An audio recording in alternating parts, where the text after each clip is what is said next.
Foi quando eu fui lá fazer o vídeo pro Enem, porque eu via a dificuldade de estudar online, basicamente. Por que você foi falar sobre o Enem? Pô, porque eu tava estudando online. E eu fico imaginando quem tava dependendo do Enem pra entrar na faculdade aquele ano. Quem tava dependendo de prova de vestibular pra entrar na faculdade aquele ano. Se pra mim, assim, que eu não tinha mais que passar por aquilo graças ao Senhor, porque... nossa, gente, o Enem, que pesadelo.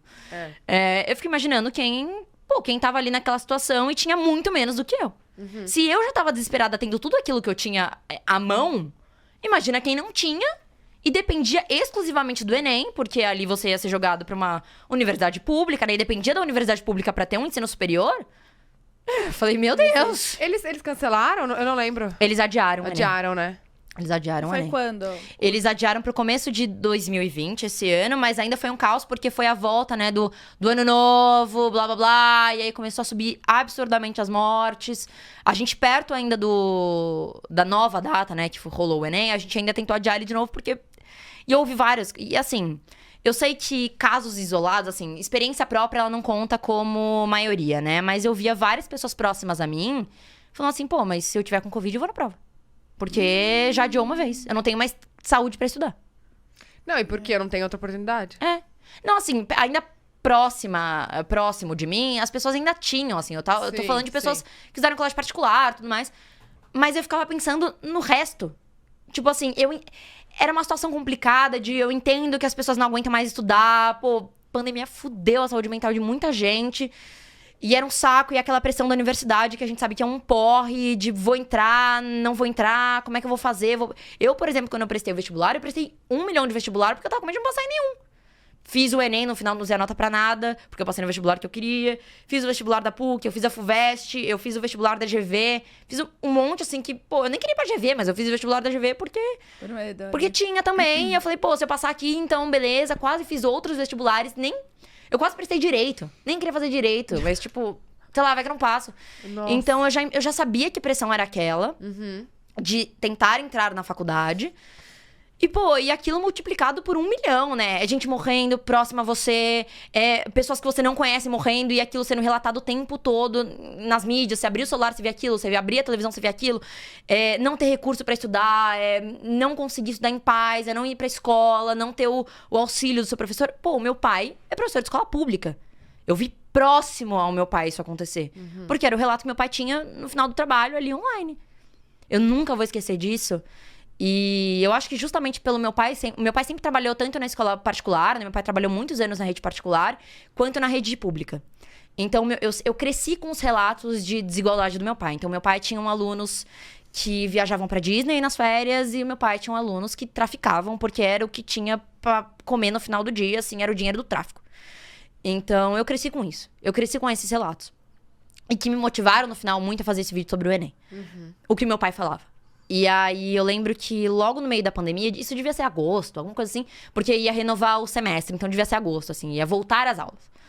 O meu pai me chamou pra ver uma lista de um 3º ano do ensino médio que ele tinha numa escola pública, porque meu pai trabalha em mais de uma escola. Falou assim, vem aqui ver isso daqui, né, no computador. Nunca mais vou esquecer. Tá vendo que aqui tem o nome, e aqui do lado tem a situação da pessoa. Se ela tá matriculada, se ela transferiu de escola, blá, blá, blá. Ele foi passando, daqui a pouco eu vi assim, falecido. Ele passou outro, falecido. Outro, falecido. Eram 3 moleques que tinham morrido na pandemia. Assalto. Ele foi assaltar, morreu baleado. Tráfico e overdose. Tá bom.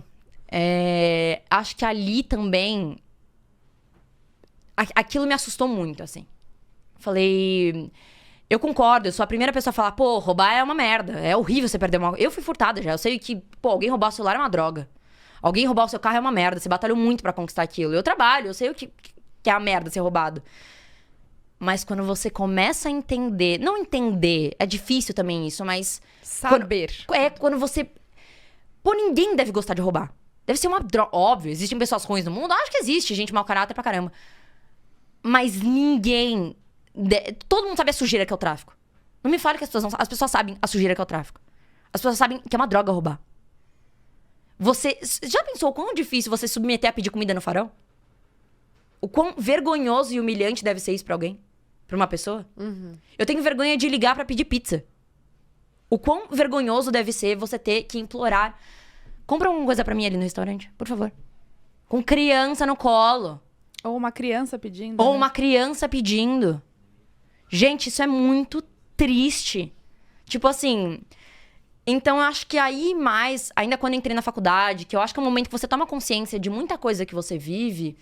E toma consciência de mundo, né? Acho que você começa a viver com uma pluralidade maior. Acho que sai um pouco da bolha, Sai, né? é, Quando entra na total. faculdade, Então, eu comecei a prestar muita... E quando meu pai me mostrou essas 3 listas... Essa lista, aliás, com esses 3 nomes... Falei... Agora eu entendi o quão ruim talvez seja essa pandemia. E não é óbvio. Tem a iminente tragédia, que são mortes, problema de saúde. Mas e o que a gente não tá vendo? E o que a gente não... E o que a gente já não via antes. Porque a gente não... Eu não vivo na comunidade. Eu não sou da favela. Eu não convivo com pessoas que são de lá. Porque o meu meio social nunca foi assim. E eu nunca vi isso. Mas... era exato... Mas existe? Existe. Existe e tá muito pior do que a gente pensa. Então, quando eu fiz o vídeo do Enem, que foi o assunto que a gente começou... Pela primeira vez... Não pela primeira vez, mas tinha uma desigualdade que estava sendo muito alavancada pela pandemia, que foi jogada na cara, falando assim, olha aí. Sabe quem vai morrer? Vai ser preto. Quem vai morrer vai ser pobre. Quem vai morrer vai ser mulher que tá dentro de casa trancada porque o marido bate nela. E ela não tem o que fazer. Então, assim... Eu lembro que eu vi na época uma matéria do The Intercept, né? Do jornal. Aqui na versão Brasil que o jornal tem, né? Falando justamente sobre isso. E foi um dos meus primeiros trabalhos da faculdade que eu tive muito orgulho de fazer. Que é por que pretos, pobres e mulheres vão morrer mais durante a pandemia. Além da iminente problemática de saúde que a gente tem nesse momento. Sim. Porque a gente tá falando majoritariamente de pessoas pobres que são pretas. Por que os pobres morrem mais? Porque são as pessoas que se expõem a trabalhos que não tem, na verdade, outra coisa a fazer do que se expor a trabalhos que eram obrigatórios, né? Então, era o cara que tinha que vender no mercado, era o cara que tinha que trabalhar no açougue, era o cara que era porteiro, era o cara que era faxineiro de não sei aonde. E as mulheres, porque eles falavam muito sobre isso, né? Sobre a violência doméstica e como ela era agravada pela pandemia, como os casos de feminicídio aumentaram muito durante a pandemia, porque você estava trancada em casa. E o atendimento ali virtual era ruim. Gente, eu vivenciei não, né? Mas eu presenciei, assim, escutei caso de, agressão doméstica no meu prédio. Nossa. Alto durante a pandemia, assim, tipo... Que aí a gente teve que chamar a polícia e tudo mais. Então, meu primeiro trabalho foi sobre isso, assim, na faculdade. Que era recorte de gênero, raça e classe na pandemia. Porque além da iminente morte, das mortes por coronavírus, de quais mortes a gente tava falando também? Quem vai morrer mais? É porque deixaram de falar das outras também, né? Acho que nunca foi tão... Nunca falaram tanto. Mas aí deixaram mais ainda, né, de falar. Eu falo muito sobre isso na faculdade, assim. A minha faculdade, ela tem um recorte muito bacana de tentar olhar para além do hegemônico, né, que a gente fala. Quando a gente fala de hegemônico, a gente fala... o que a gente tá consumindo? A gente consome muito filme de Hollywood, Estados Unidos. A gente consome muito filme europeu, ainda hoje, enfim... Muito filme britânico, muita música britânica, muita música norte-americana e tudo mais. A gente consome muito isso. Então, a minha faculdade ela tem um olhar muito bacana para o além. Então, eu tenho disciplina de América Latina, eu tenho disciplina de Oriente Médio. Eu tenho um olhar muito bacana, assim. Eu tenho a possibilidade de olhar para áreas que não são tão olhadas assim. Eu tenho disciplina de Ásia, que é muito bacana. Então, isso é muito bom na minha faculdade também. Sim. Tá, agora voltando do vídeo do Enem. Porque super foi notícia, né? Eu vi em vários lugares. Eu acho que teve alguém, assim, que mandou... Com certeza deve ter tido muita gente que mandou agradecendo, que fez uma super diferença. Mas teve alguém assim, alguma história marcante que te tocou da pessoa agradecer? Porque você ter visto esse outro lado, você que tem esse acesso a tanta gente, que tem essa possibilidade de falar com milhões de pessoas e chegar a notícias à imprensa e tal... Teve alguém, assim, que mandou alguma mensagem que foi marcante? Que você falou, putz, valeu a pena? Eu recebi várias, assim, de muita gente. Porque é isso, a gente volta também naquele assunto de quem te acompanha. Que não tem a sua realidade, que não tem o iPhone, que não tem a televisão, que não tem a casa, que não vai pras Maldivas. Então eu recebi de coração, assim, muitas... Pra Maldivas não consigo. Não, é foda, né? A cada 6 meses. A cada 6 meses. Pô, mas é verdade. Pior que nem é indireta, porque um monte de gente vai pra lá, então nem tem mais como ser uma indireta, tipo, pontual. Direta. Nem tem mais como. Pô, mas tudo bem, se alguém quiser me levar também, eu não tô reclamando, não. Eu não reclamo. Se alguém quiser também fechar a permuta, meus pais adorariam ir pra lá. Mas leva eu aí. diria uma vez só. Não, tá tudo bem, assim. Eu acho que tem outros lugares no mundo pra conhecer também, mas tudo bem. Eu recebi várias, de coração, assim, muitas mensagens muito bacanas, me agradecendo por abrir voz, assim, por dar a oportunidade pra aquele assunto. Abrir o espaço pra aquele assunto que era tão importante pra aquela pessoa naquele momento. Então, eu acho que a gente volta pra aquele assunto do influenciador, que quando a gente tá falando de influenciadores que são responsáveis com o público que segue e acolhem e abraçam a galera que te colocou ali, eu acho que é isso, assim, é um assunto que não me afeta. Não me afetava, de fato. Eu já tava na faculdade, eu não ia fazer o Enem, mas afetava a grande maioria da galera que me acompanhava. Que são jovens, pré-vestibulandos, vestibulandos, a galera que entrou no ensino médio agora, enfim.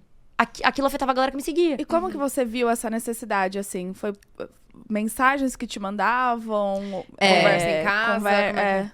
Eu acho que foi um agregado, assim. Os relatos que meu pai trazia, isso pra mim sempre me pegou muito, muito. Meu pai tem várias histórias, que se ele sentar aqui e dar um podcast só dele, pode dela, especial Luiz Gustavo, imagina, tadinho, meu pai nem fala, ele é muito tímido. Mas meu pai tem várias histórias, assim, da rede pública que são chocantes, assim, de alunos dele que, estavam ali na liberdade assistida, gente que, lutava pra conseguir comida. Que vai pro colégio pra comer. É isso. Então, os relatos do meu pai, com certeza, agregaram muito naquilo. Acho que um pouco de experiência também, aquilo, né? De eu falar que eu sabia o desespero de estar prestando um vestibular e era uma coisa que eu tinha passado há pouquíssimo tempo. O rolo do Enem começou ali em abril, né? Quando a galera começou a falar, não vai dar pra prestar isso em novembro, a pandemia não vai terminar até lá, não vai dar pra fazer aquilo. A gente também, era tudo muito novo, né? Como a gente ia protocolo, a gente não sabia de quase nada, vacina. Quem falava em vacina em abril do ano passado? Não. Então... também essa experiência minha, experiência própria. E aí eu comecei a ver os relatos, quando o burburinho começou a surgir de... Cara, não vai dar pra fazer o Enem. É impossível. Comecei a ver muito, acompanhar na internet, assim. E foi quando eu decidi fazer o vídeo. Lembro até hoje, foi num domingo que eu gravei. E você se preparou muito pra esse vídeo? Eu me preparei muito, mas foi um calor de emoção, de raiva mesmo. Você ligou a câmera e foi? Não, eu sempre, na verdade, eu também tinha muito medo de escrachar muita coisa, assim. Porque isso é uma coisa que meus pais têm muito medo. Eu sou uma pessoa... Eu falo muito e eu sou pontual com as palavras e, às vezes, assertiva demais. Eu preciso tomar cuidado com o excesso de assertividade. Porque a gente tá falando de políticos. E de pessoas que têm muito poder no Brasil. Então, eu tava peitando um cara que era ministro da Educação. E que é político. Envolvido com o governo que a gente conhece que tá aí. Então, os meus pais tiveram muito medo. Porque, por exemplo, o Felipe Neto falou da mesma coisa e ele foi processado pelo Abraham Weintraub. É que na época eu tinha 17 anos, né? Se ele me processasse, realmente ia ficar muito feio se ele processasse alguém menor de idade. Ou se ele processasse meu pai, que é professor. Ia ser ótimo pra um ministro da educação, ia ser tudo. O cara ia adorar. Mas eu tive uma cautela ali, mas ainda assertiva da forma que eu precisei ser. E acredito que o meu vídeo tenha impactado, porque de fato eles adiaram o Enem. Foi um esforço coletivo ali de muitos estudantes pedindo pelo adiamento do Enem, de, enfim, instituições também, como, a União dos Estudantes Secundaristas, né? Que eu conheço a presidenta, a Rosana. E a UNE também, que é a União dos Estudantes. Então, foi um esforço muito coletivo para adiar aquilo. E deu certo. E deu certo. E deu super certo. E deu super certo.